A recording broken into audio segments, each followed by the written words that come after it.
আব্বু, ঈদে তো জামা কাপড় কিনে দিলে না, গোস্ত কি কিনবেলা? বাজান রে, তুই তো জানিসই আমার যে অবস্থা, আমি গরিব মানুষ। গোস্ত কেনার মতো বা তোরে পোশাক দেওয়ার মতো পরিবেশ পরিস্থিতি আমার নাই।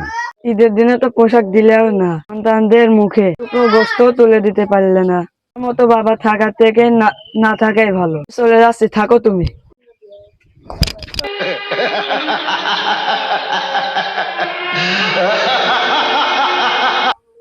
চলে গেল, এক টুকরো গোস্তর জন্য চলে গেল। কেন নিয়তির কাছে বারে বারে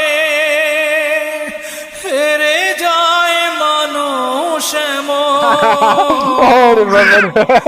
আমার মতো এত সুখী নয় তো কারো জীবন।